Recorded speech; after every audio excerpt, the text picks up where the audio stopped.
This is a presentation of Northeast Streaming Sports.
Good morning, everybody, and welcome to another episode of the Philly Sports Guy Show. Today is Wednesday, September 28th, and there was some things happening in Philadelphia sports world yesterday, and we're going to jump right into it, starting off with the Fightins.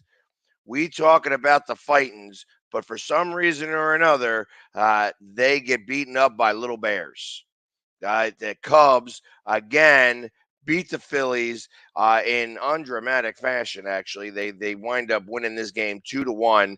The Phillies bats are silent yesterday, only got generating 5 hits, and ultimately giving up a run in the 7th inning. It was 1-1 for most of the game, and then once they got rid of the starting pitcher, who pitched really well for the Cubs, he only had 4 hit ball. Marcus Stroman. Like I said, they wind up getting that run in the bottom of the 7th and wind up getting the win up against who, and again, Wheeler pitched really well yesterday. He pitched, I think it was like he gave up 5 hits, only 1 run, looked really good in 6 innings. Cannot get the win. I don't know what it is about these Cubs. Obviously, when we got to the All-Star break, they wound up sweeping us. And now, we get into Chicago and we lose. So, Philly Sports Trips is out there right now, and they've got a group of people. They just made it out there. They're going to be going to this game today. So I expect that we're going to have a different result tonight. You got Nola going on the mound. My expectation is that they are going to take care of business and actually win this game, break this snide. But even after all of that happening,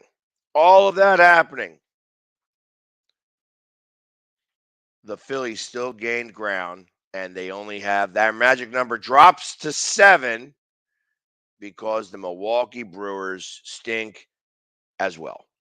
They cannot beat the Cardinals. The Cardinals beat them 6-2.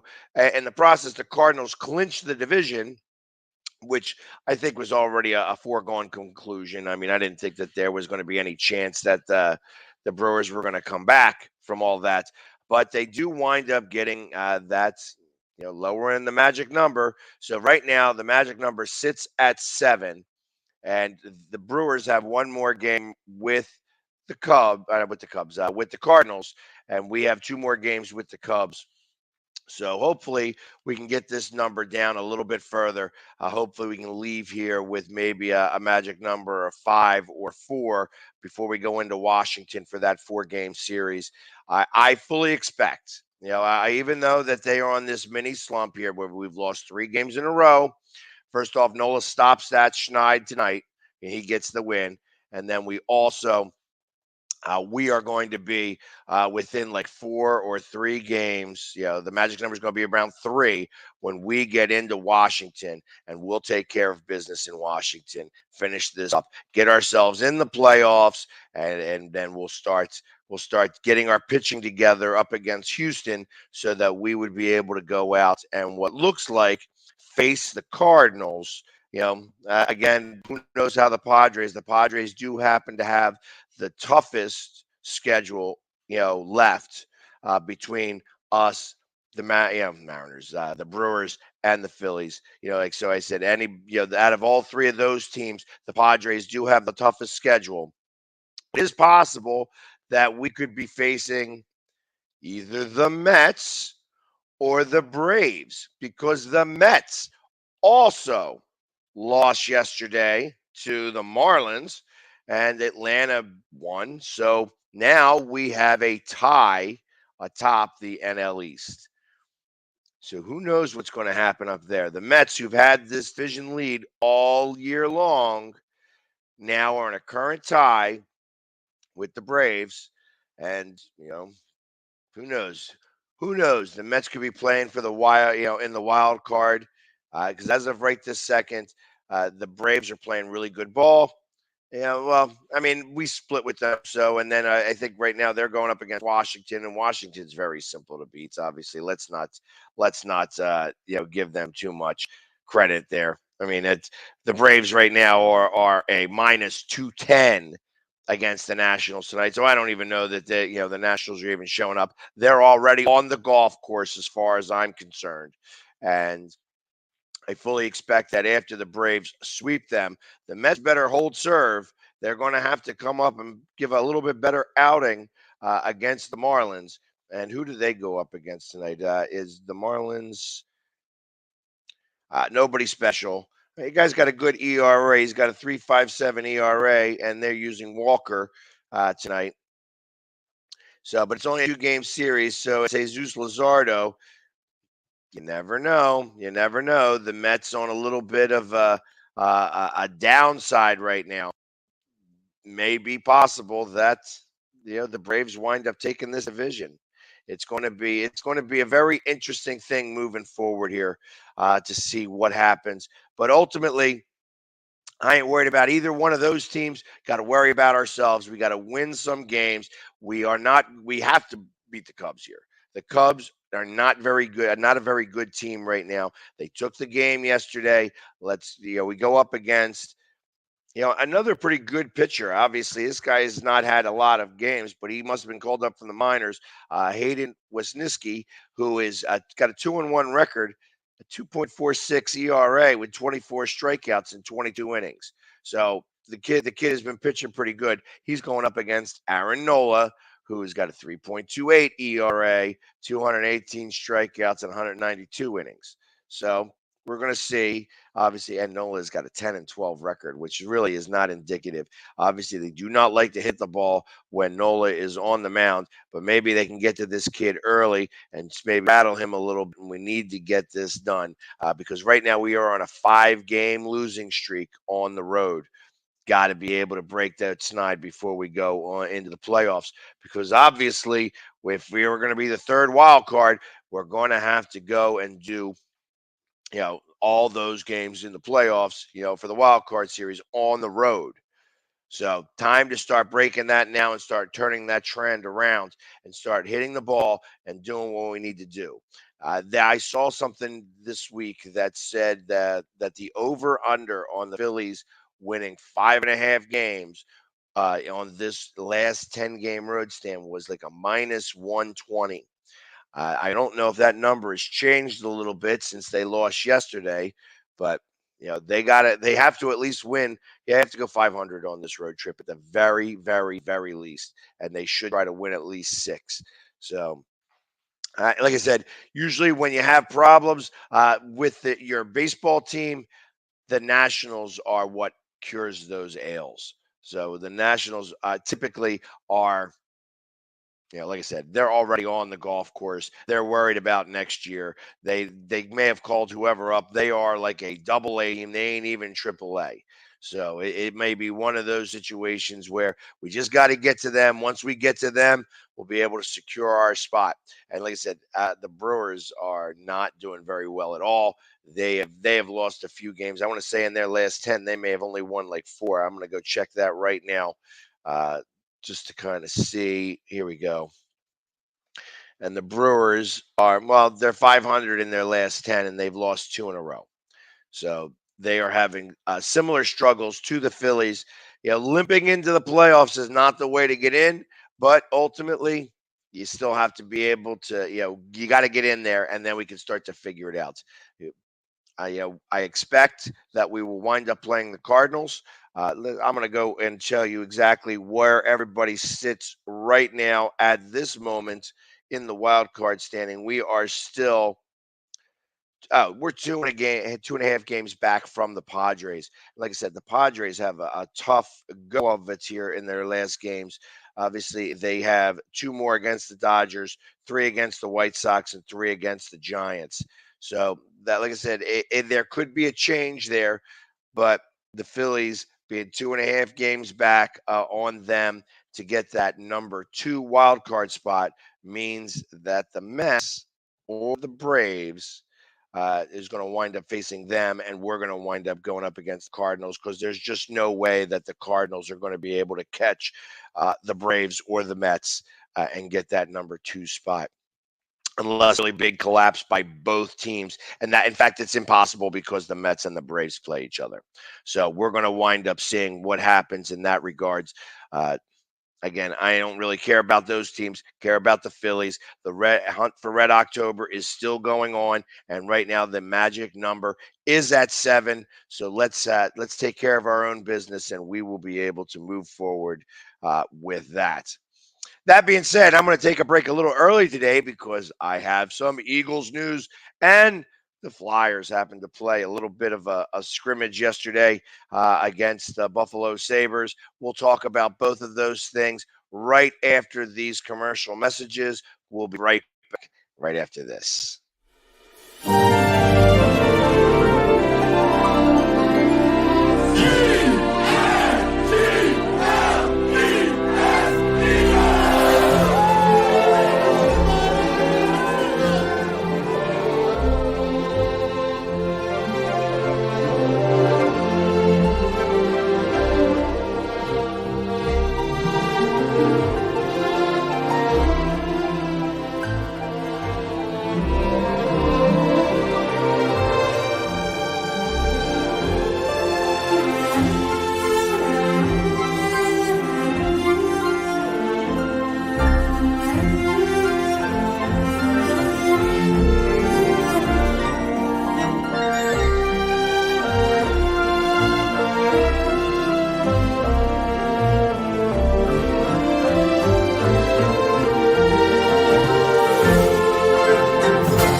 Welcome to the Everyday GSD Podcast. Today's special guest.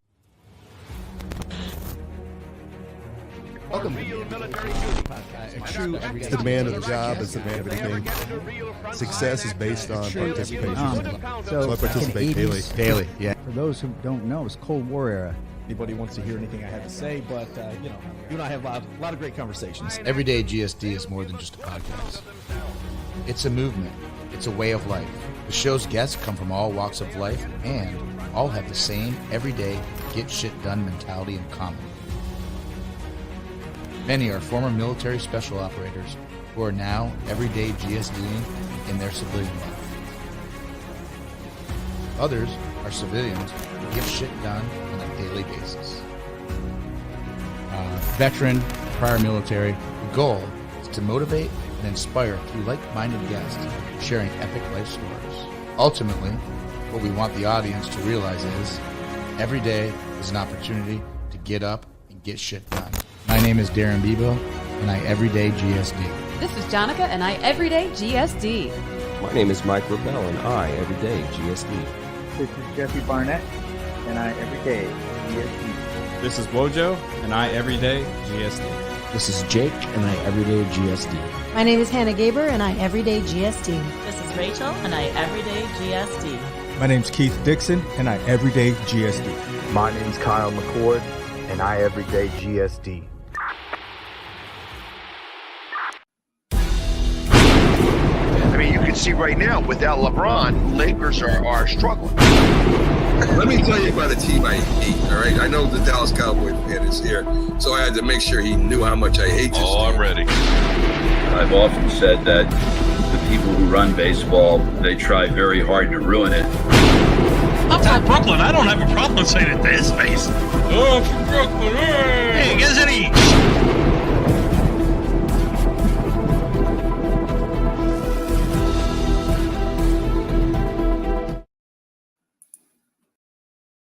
And we are back. Real quick, before we move on with the other Philly stuff, I'm live on TikTok now as well. And one of the guys that we're sitting there talking about, Judge, and how he is stuck 60 and has been stuck there for about 5 days on 60.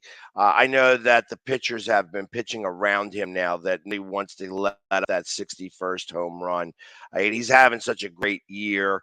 And I know that he's going through this slump of sorts where he's hitting the ball pretty well. He's just not hitting those home runs. And somebody said that how much would I want it to catch that home run ball, the number 61, which I think he's going to hit tonight. I think it's finally going to break this snide. You're going to have a pitcher who's finally going to compete and, give him the opportunity to hit it, and he's going to hit it out there. And they're saying that ball is going to be worth $2 million. I tell you, I ain't spending $2 million for that ball. But if that guy can get $2 million for that baseball, then I know that the world is going to hell in the handbasket because that baseball ain't worth that much money.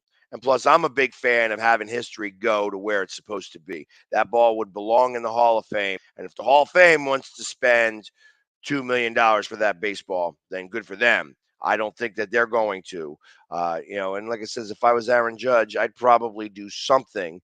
If whoever caught that ball and I'd make something happen, maybe go out and have a few beers with this guy, give him a signed jersey, signed bat, some more baseballs, all that stuff, give him some things of a lot of worth.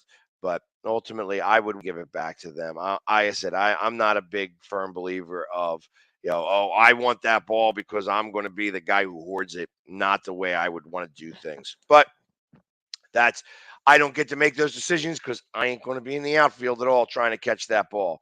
And if Zach Campbell gets it, which I doubt that he will, he's not going to get it. I know that the Philly captain will wind up having a hissy fit if Zach Campbell winds up catching that ball. But let's go back to more important things like Philadelphia sports. Hey, real quick, right before I do that, I just want to let everybody know if you are going out to Arizona, and it doesn't matter whether you're going with Philly sports trips, the Green Legion, you're going out there with the fans of Philly. All of those are great companies. You're an Eagles fan. You want to go out to Arizona, get yourself out there. Or if you already live in Arizona and you want to go, we are having the first ever Arizona PSG Mini Golf Open. And it's going to be benefiting the Eagles Autism Foundation. We are going to be having mini golf. We're going to be playing mini golf. And it's happening on 92nd and Shea Boulevard. We're going to have Hollis Thomas there. We're going to have Instagram model and Eagles superfan Simi Draper there. It's going to be a lot of fun. The cost is only $40. And like I said, it benefits the Eagles Autism Foundation. And if you are over 21, you get a free drink in that mix. So it's going to be exciting. I'm all excited for this, and we're going to have a blast. Starts at 2:00 on Friday, October 7th. So please come on out and support the Eagles Autism Foundation by putting around. And one person of that group is going to win an autographed football from Jason Kelsey. Everybody's going to have the opportunity to win it. So let's come on out and support that cause. It's such a great cause, and they do a lot of good, not just in Philadelphia, but around the country and the world for autism awareness. Going back to talking about the Eagles, since we happen to have the Eagles up, I got my email from the NFL. And what does the NFL say? Obviously, it's like, what am I getting emails from the NFL from? And obviously, it is talking about the NFL Players of the Week. And for the third week in a row, an Eagle has made the Player of the Week. Week 1 was Zach McPherson. He made the Special Teams Player of the Week. Week 2 was Big Play Slay, who winds up taking it for the Defensive Player of the Week. And in Week 3, we have our own BG, number 55, Brandon Graham. He also gets Defensive Player of the Week. Did a great job this week. Got 2.5 sacks, one of them being a strip sack.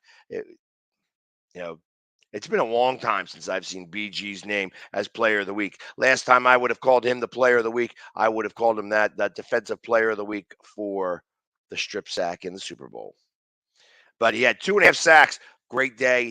He was taking care of business over in Washington. 2.5 of those 9 sacks. Of the 9 sacks that we got up against Carson Wentz. And I watched a little bit more of that game. I was going through it real quick, just watching play after play after play after play. And, Carson Wentz didn't have a bad game. He wasn't crazy holding on to the ball. He had I was doing the counts and watching the seconds. He had only 3.5 seconds to throw the football. And some quarterbacks need that full 4 seconds. Other quarterbacks can get it off in 2.5 seconds. That's what was going on with Detroit in Week 1. When you watch that game in Detroit, you get to see Goff getting rid of the ball in about 2 to 2.5 seconds. And when he did have the ball for long periods of time, that was because he had the line in coverage to try to block off the center of the field. That was Gannon making those calls. Gannon has, retracted from that now. Obviously, in Minnesota, Cousins was, again, only getting about 3.5 seconds. Now, I know when Carson Wentz was here, we were always busting his balls about holding on to that ball too long, and he would get 5-6 seconds, and then ultimately it would be a sack.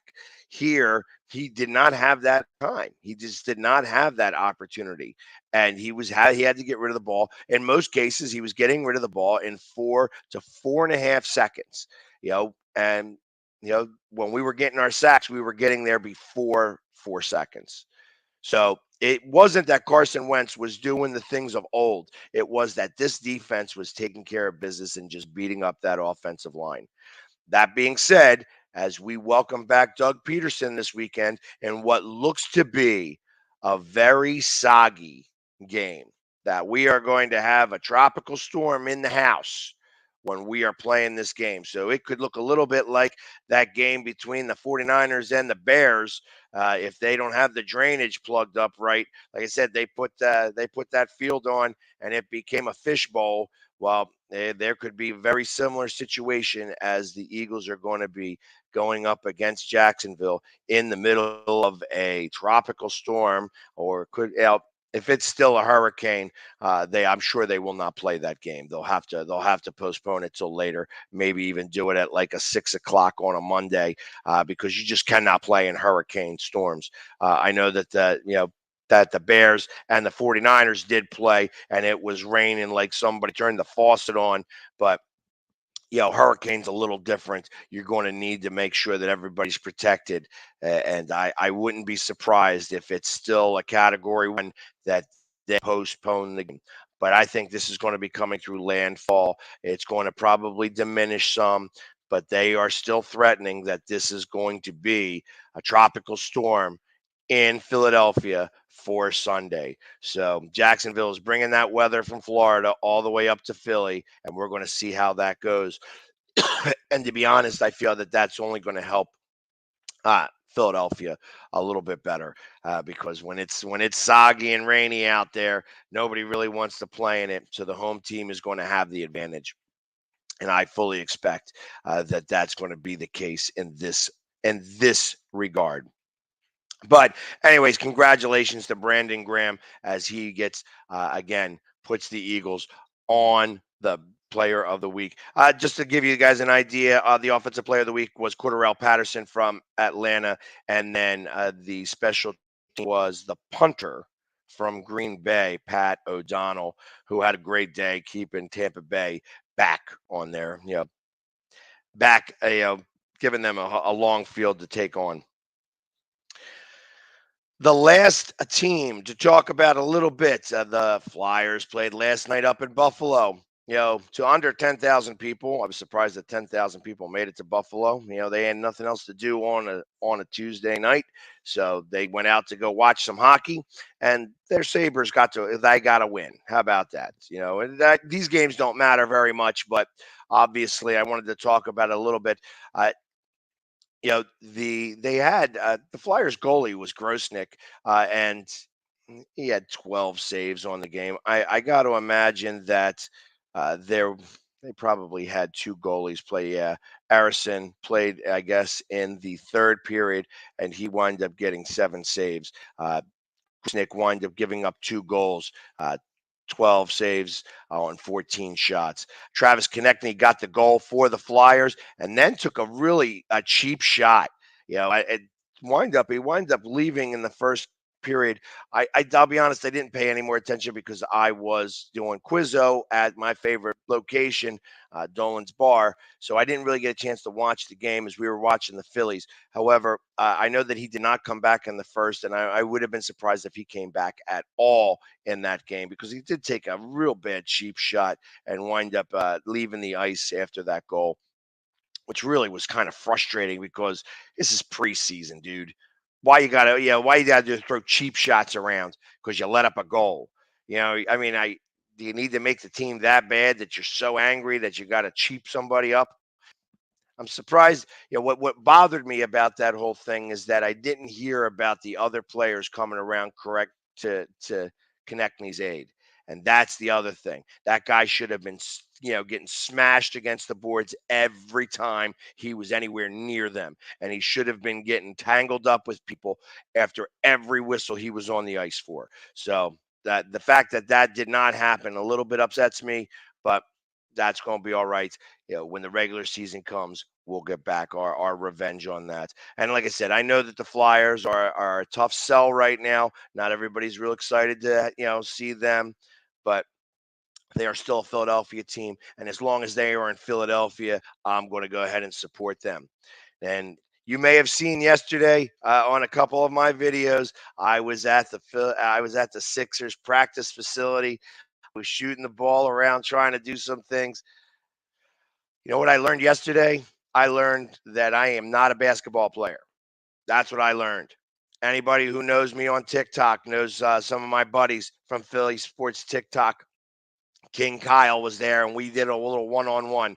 Now, I will tell you that King Kyle, great guy, he's got an inch or two on me, and he's also got 18 years my junior.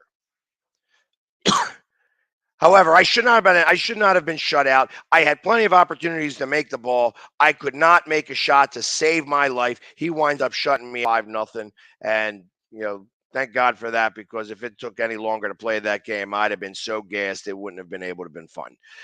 But ultimately, I am not a basketball player. I am a guy who could cheer on other basketball players to play this game, and I learned that again yesterday at the practice facility, which was a lot of fun. I want to thank Life Brands for inviting me out there. They don't let many people into that facility, and you're going to see a lot of content in the next few days about that.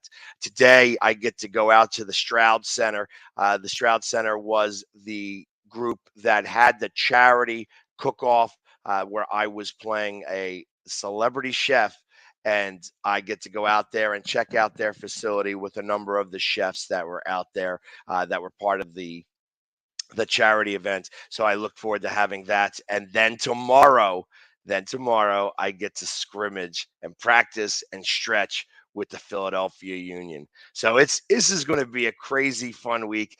Painted up in all these colors as the Union are getting ready for the playoffs. I got to make sure to put in my 2 cents in there and get everybody working and making sure everybody is on the right page. So as we move forward here and get that all started up, I want to see them get that supporter shield and then also take that all the way to the MLS Cup. And with any luck, the MLS Cup will be here. But if it's not, either way, you're going to see me at that game. I'm going to make sure to be able to be there for the Union, because the MLS Cup would happen on that Saturday or Sunday that the Eagles play on Thursday night in Houston.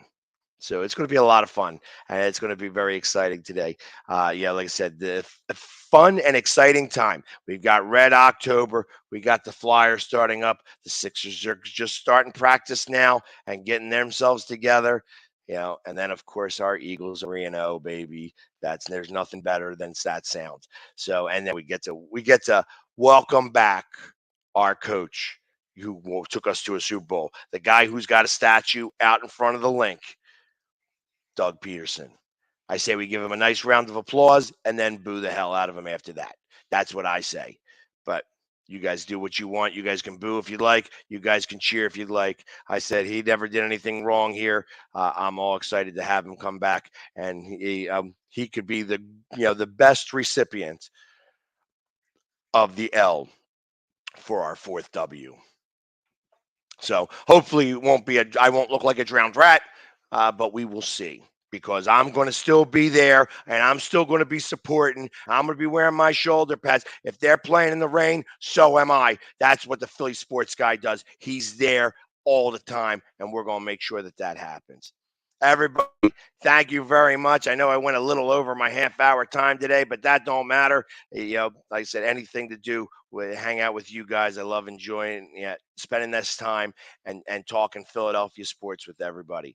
So everybody, have a great day. Tomorrow, like I said, from 8 to 10, I will be doing the Mac and Jack show as we talk about everything in Philadelphia sports and Yankees. I'm sure we're going to be talking a lot of Yankee stuff because they clinched the division, and we get to talk about some football, like a little bit of the Giants, a little bit of the Jets, and a little bit of everything else that's going on. So tune in tomorrow for the Mac and Jack show as I help. And we'll see you, tomorrow. Everybody, have a great week, and I'll talk to you all soon. Take care.